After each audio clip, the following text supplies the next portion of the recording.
Hello friends, எல்லோருக்கும் வணக்கம். Welcome to young investor channel. Actually market updates பார்த்தீங்கன்னா கண்டினியூஸாக டிஸ்கஸ் பண்ணிட்டு இருக்கிறோம். மார்க்கெட் லீவாக இருந்தால் கூட சில இம்பார்ட்டன்ட் அப்டேட்ஸ் வந்திருக்கு, அதை அப்டேட் பண்ணுறேன். ஸோ ஃபஸ்ட்டு பார்க்கும்போது லாஸ்ட் அமெரிக்கன் மார்க்கெட் க்ளோசிங் எடுத்து பார்த்தேன். S&P 500 64 பாயிண்ட்ஸ் பாசிட்டிவில் க்ளோஸ் ஆயிருக்கு.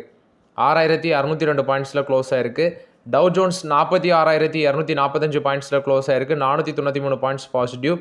நாஸ்டாக் 22273 பாயிண்ட்ஸில் க்ளோஸ் ஆயிருக்கு. 195 points positive. So American market இந்த ட்ரெண்டில் க்ளோஸ் ஆகிருக்கு. இது போக பார்த்தீங்கன்னா டாடா கெமிக்கல்ஸ் ஒரு அப்டேட்டை கொடுத்துருந்தாங்க. அவங்க ஒரு 910 கோடி எக்ஸ்பேன்ஷன் பிளானுக்கு இன்வெஸ்ட்மெண்ட் பண்ண போகிறோம். ஒன்று குஜராத் ஃபெசிலிட்டி, இன்னொன்று வந்து தமிழ்நாடு ஃபெசிலிட்டி. இங்கே வந்து எக்ஸ்பேன்ஷன் பிளானுக்கு நாங்கள் இன்வெஸ்ட்மெண்ட் பண்ண போகிறோம்னு சொல்லியிருக்கிறாங்க. இதில் குஜராத்தில் மித்தாப்பூர் அப்படிங்கிற ஒரு மேனுஃபேக்சரிங் ஃபெசிலிட்டியில் 135 கோடி இன்வெஸ்ட்மெண்ட் பண்ணுறாங்க. போர்டு அப்ரூவல் கொடுத்துருக்காங்க. தமிழ்நாட்டில் எங்கேனா கடலூர், அங்கே வந்து பார்த்தீங்கன்னா தமிழ்நாட்டில் கடலூர் அப்படிங்கிற இடத்துல இருக்கிற ஃபேக்ட்ரியில் ஒரு 775 கோடி அவங்க இன்வெஸ்ட்மெண்ட் பண்ணுறாங்க. ஸோ இது ரெண்டு இன்வெஸ்ட்மெண்ட், ஒன்று 135 கோடி குஜராத், இன்னொன்று வந்து 775 கோடி தமிழ்நாட்டில் கடலூர், அங்கே வந்து இன்வெஸ்ட்மெண்ட் பண்ணுறாங்க. இதில் குஜராத்தில் expansion soda ash manufacturing capacity, தமிழ்நாட்டில் பார்க்கும்போது பெர்சிபிடேட்டட் சிலிக்கா மேனுஃபேக்சரிங், இதை வந்து எக்ஸ்பேன்ஷன் பண்ணுறாங்க. டாடா கெமிக்கல்ஸில் ஸ்டில் பார்த்தீங்கன்னா சில ப்ரெஷர் ஃபேஸ் பண்ணுறாங்க. அதாவது சைனாலேருந்து சோடா ஆஷ் எல்லாமே கம்மி ப்ரைஸுக்கு வருது. இவங்களுக்கு ஸ்டில் வந்து மார்ஜினில் அடி வாங்கிட்டே தான் இருக்குது.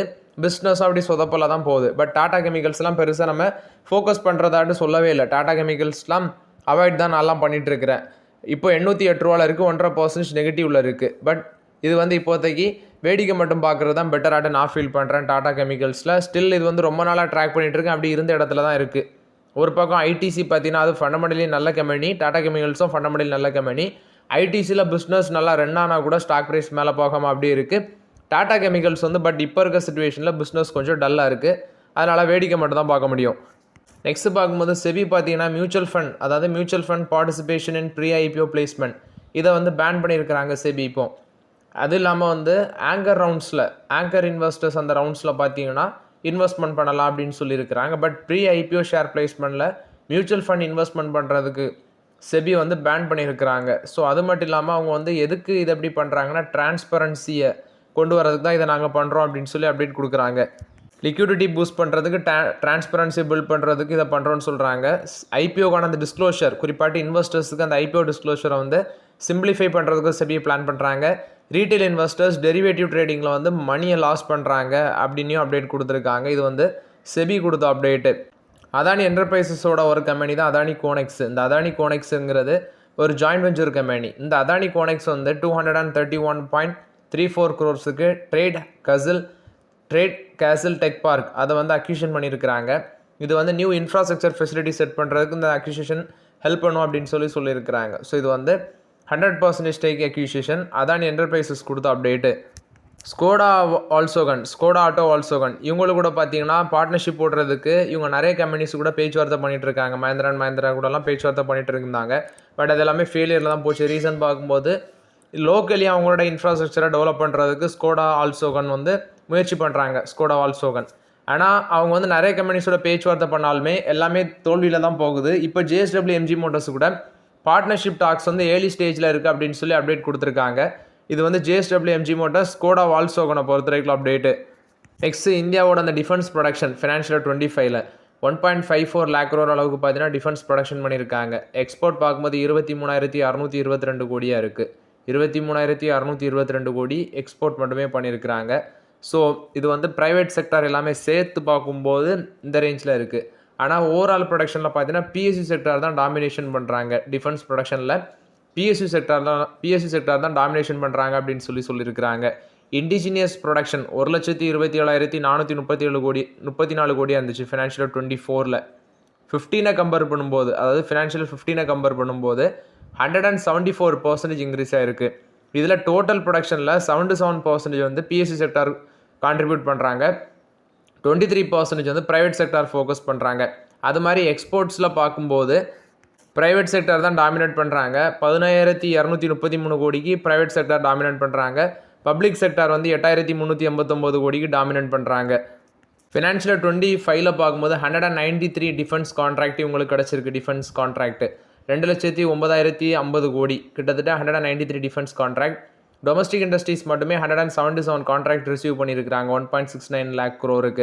நெக்ஸ்ட் டொமஸ்டிக் கெப்பாசிட்டி இந்தியா மட்டுமே பார்த்தீங்கன்னா 65% கான்ட்ரிபியூட் பண்ணுது. நம்மளோட லோக்கல் ப்ரொடியூசிங் வந்து 65% இருக்குது, நம்மளோட தேவையை பூர்த்தி பண்ணுது. இது போக டிஃபென்ஸ் ப்ரொடக்ஷன் ஃபினான்ஷியல் 29 என்ன முடிவு வச்சுருக்காங்கன்னா கவர்மெண்ட்டோட டார்கெட்டு 3 lakh crore ப்ளஸ் வந்து எக்ஸ்போர்ட் 50,000 crores. இப்போ இந்தியா பார்த்தீங்கன்னா 100 நேஷனுக்கு மேலே நம்ம எக்ஸ்போர்ட் பண்ணுறோம். யுனைடெட் ஸ்டேட்ஸ், ஃப்ரான்ஸ், அமெரிக்காவுக்கெலாம் நம்ம எக்ஸ்போர்ட் பண்ணிகிட்டு இருக்கிறோம். அர்மேனியாவுக்கு கூட நம்ம எக்ஸ்போர்ட் பண்ணுறோம். 2029 3 lakh crore ப்ளஸ் வந்து பார்த்தீங்கன்னா 50,000 crores வந்து எக்ஸ்போர்ட் டார்கெட் வச்சுருக்காங்க. பட் டிஃபென்ஸ் செக்டரில் நான் பாரத் எலக்ட்ரானிக்ஸ் லிமிடெட் மட்டும் வச்சுருந்தேன். அது ரீசெண்ட் டேஸில் கொஞ்சம் ரேலியாக இருந்துச்சு, பட் நான் அதில் எக்ஸிட் பண்ணுறேன். மற்றபடி எல்லாமே வேல்யூஷன் கொஞ்சம் ஜாஸ்தியாக இருக்குது. இப்போதைக்கு வேடிக்கை மட்டும் தான் பார்க்க முடியும். வேதாந்தா கொடுத்த அப்டேட்டு. ஸோ இவங்க சவுதி அரேபியாவில் பார்த்தீங்கன்னா ஒரு காப்பர் ராட் பிளான்ட் வந்து செட்டப் பண்ண போகிறதாட்ட அப்டேட் கொடுத்துருக்காங்க. குறிப்பாட்டு ராஸ் ஐ கையார் அப்படிங்கிற இடத்துல copper rod plant, state of the art copper rod plant வந்து எஸ்டாப்ளிஷ் பண்ண இருக்கிறதாட்டு சொல்லியிருக்காங்க. சவுதி அரேபியாவில் ஈஸ்டர்ன் ரீஜன் இண்டஸ்ட்ரியல் சிட்டி அந்த பக்கம் வந்து இதை பண்ண இருக்கிறாங்க. கிட்டத்தட்ட பார்த்தீங்கன்னா 1,20,000 டன்ஸ் ஆனுவலி ப்ரொடக்ஷன் பண்ண மாதிரி பண்ணுறாங்க. சவுதியில் அங்குள்ள எஸ்ஏஆர், அதாவது அங்குள்ள வேல்யூவில் 100 million எஸ்ஏஆர் வந்து இன்வெஸ்ட்மெண்ட் பண்ணுவாங்கன்னு சொல்லியிருக்கிறாங்க எஸ்ஏஆர். ஸோ இது வந்து வேதாந்தா கொடுத்த அப்டேட்டு. மேன்கைண்ட் ஃபார்மா கொடுத்த அப்டேட்டு. ஒரு லைசன்சிங் பார்ட்னர்ஷிப் வந்து ஆக்டிமெட் அவங்களோட போட்டிருக்காங்க இந்த கக்கக்சியா ட்ரீட்மெண்ட்டுக்கு. So UK based Actimed therapeutics அது போட்டிருக்காங்க லைசன்சிங் அக்ரிமெண்ட் அவங்களுக்கு கூட. இது எதுக்குன்னா develop and commercialise Actimed products, treatment and prevention of cachexia, இந்த ட்ரீட்மெண்ட்டுக்கு யூஸ் பண்ணுற ப்ராடக்ட்ஸை வந்து கமர்ஷியலைஸ் பண்ணுறதுக்கு, குறிப்பாட்டு India and south Asian territories. இந்த அக்ரிமெண்ட் மூலமாட்டு இந்தியாவோட சப்காண்டினன்ஸு, நெக்ஸ்ட்டு வந்து பங்களாதேஷ், பூட்டான், நேபாள், ஸ்ரீலங்கா, மியான்மர் இங்கெல்லாமே பார்த்தீங்கன்னா அவங்க கமர்ஷியலைஸ் பண்ணுவாங்க ப்ளஸ் டிஸ்ட்ரிபியூட் பண்ணுவாங்க அப்படின்னு சொல்லியிருக்காங்க. இது மேன்கைண்ட் ஃபார்மா கொடுத்த அப்டேட். யூகே பேஸ்டு ஆக்டிமெட் தெரபிட்டிக்ஸு கூட ஒரு லைசன்சிங் அக்ரிமெண்ட் போட்டிருக்காங்க அந்த ப்ராடக்டை கமர்ஷியலைஸ் பண்ணுறதுக்கு. எலிலில்லி கொடுத்த அப்டேட்டு. ஸோ இவங்க $1 trillion மார்க்கெட் வேல்யூ பார்த்தீங்கன்னா அச்சீவ் பண்ணியிருக்காங்க. ஸோ ஃபஸ்ட் டைம் ஒரு ஹெல்த் கேர் செக்மெண்ட்டில் இருக்கிற கம்பெனி இந்த வேல்யூஷன் அச்சீவ் பண்ணியிருக்கு அப்படின்னு சொல்லி அப்டேட் கொடுத்துருக்காங்க. எலிலில்லி $1 trillion மார்க்கெட் கேப்லேஷனை அட்டைன் பண்ணியிருக்காங்க. இது எலிலில்லி கொடுத்த அப்டேட்டு. நெக்ஸ்ட் பார்த்தீங்கன்னா ப்ரொடென்ஷியல். இவங்க $300 million worth of Indian joint venture வந்து செல் பண்ண இருக்கிறதாட்ட அப்டேட் கொடுத்துருக்காங்க. $300 million ப்ரொடென்ஷியல். இதில் வந்து பார்த்தீங்கன்னா ICC Prudential asset management company, இதே வந்து ஒரு ஜாயின்ட் வெஞ்சர் பேசிஸில் தான் இருக்குது. இந்த ஜாயின்ட் வெஞ்சர் வந்து $11 billion வேல்யூஷனுக்கு 100 billion வந்து பார்த்தீங்கன்னா, அதாவது $1.1 billion ஐபிஓ கொண்டு வர போகிறாங்க.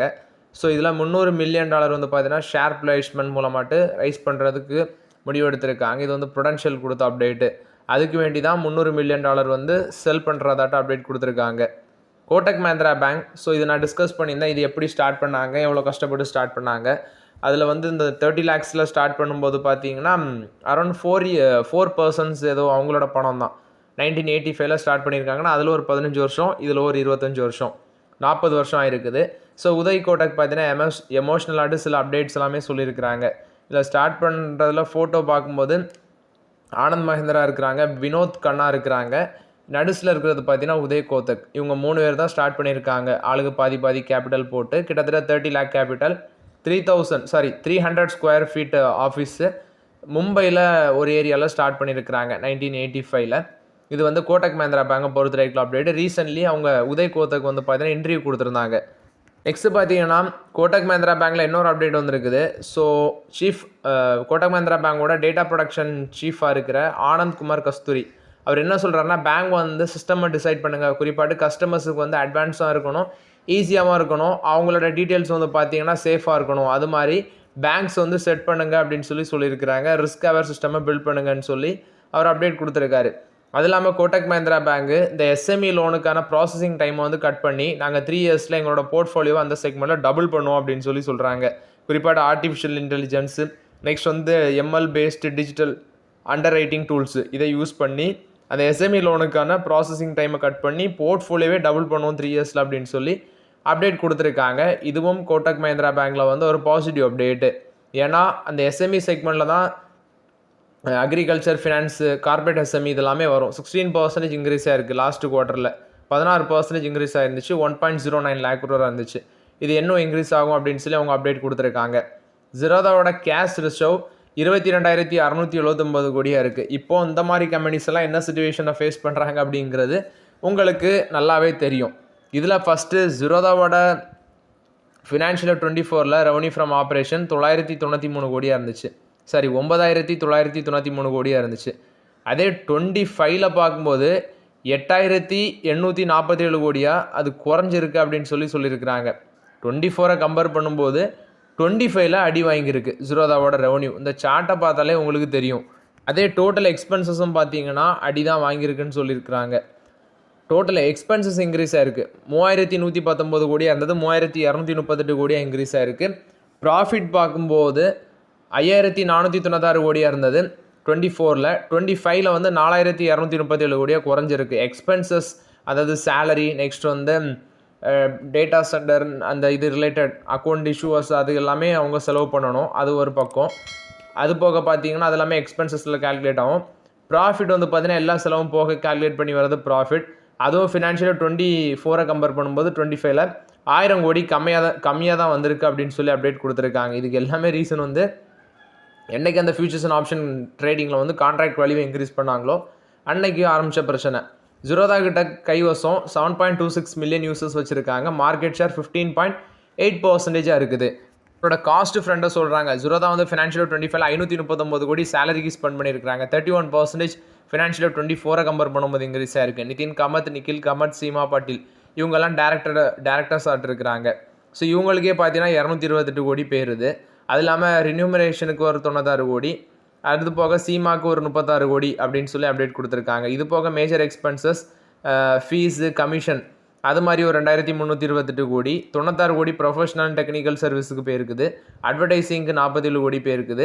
ஸோ டோட்டல் கம்பெனியோட காஸ்ட்டு 3,238 கோடி. இதுவும் ஃபினான்ஷியல் 24 கம்பேர் பண்ணும்போது அதிகரிச்சிருக்கு அப்படின்னு சொல்லியிருக்கிறாங்க.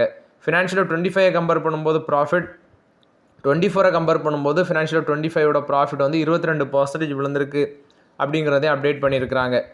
இது போக அவங்களோட எபிட்டா மார்ஜின் 24ல் வந்து 55.25, அதே 25ல் 63.78. எக்ஸ்பென்சஸ் பார்க்கும்போது 0.31லேருந்து 0.37 இன்க்ரீஸ் ஆயிருக்கு. ரிட்டர்ன் ஆன் கேபிட்டல் எம்ப்ளாய்ட் 42லேருந்து 32% குறைஞ்சிருக்கு. கேஷ் அண்ட் பேங்க் பேலன்ஸ் 10,211 கோடியாக இருந்தது 22,679 கோடி இன்க்ரீஸ் ஆயிருக்கு. அசட் 32,744 கோடியிலேருந்து 35,719 கோடியாட்டு இன்க்ரீஸ் ஆயிருக்குன்னு சொல்லியிருக்கிறாங்க. இது வந்து ஜீரோதா கொடுத்த அப்டேட்டு. பிடிலைட் பார்த்தீங்கன்னா பெருசாட்டு energy efficient solutions, data centre, electronics manufacturing இதில் பெருசாட்டு நாங்கள் ஃபோக்கஸ் பண்ண போகிறதாட்ட அப்டேட் கொடுத்துருக்காங்க பிடிலைட்டு. ஏன்னா நிறைய கம்பெனிஸ் பார்த்தீங்கன்னா இப்போ அவங்களோட கோர் பிஸ்னஸ்லேருந்து விலகி மற்ற பிஸ்னஸுக்குள்ளே என்ட்ரி கொடுக்குறாங்க. அது மாதிரி இவங்களும் பார்த்தீங்கன்னா முடிவெடுக்கிற மாதிரி தெரியுது. இது வந்து பிடிலைட் இண்டஸ்ட்ரி கொடுத்த அப்டேட். ஏன்னா டேட்டா சென்டரில் பெருசாட்டு ஃபியூச்சர் இருக்குது அப்படின்னு சொல்லி நிறைய கம்பெனிஸ் வந்து எக்ஸ்பெக்ட் பண்ணுறாங்க. டேட்டா சென்டர் அது வந்து ரொம்பவே காஸ்ட்லி இத்தனைக்கும் டேட்டா சென்டர் பிஸ்னஸ் பண்ணுறது. பட் நிறைய கம்பெனிஸ் அதுக்குள்ளே என்ட்ரி கொடுக்குறாங்க. வெயிட் பண்ணி பார்க்கலாம் யார் டாமினேட் பண்ணுறாங்கன்னு. ஸோ ஓகே ஃப்ரெண்ட்ஸ், ஆக்சுவலி இந்த வீடியோவில் சில இம்பார்ட்டன்ட் அப்டேட்ஸ் நம்ம டிஸ்கஸ் பண்ணோம். இந்த வீடியோ உங்களுக்கு பயனுள்ளதாக இருந்துச்சுன்னா லைக் பண்ணுங்கள், சப்ஸ்கிரைப் பண்ணுங்கள், கமெண்ட் பண்ணுங்கள். Okay friends, thank you.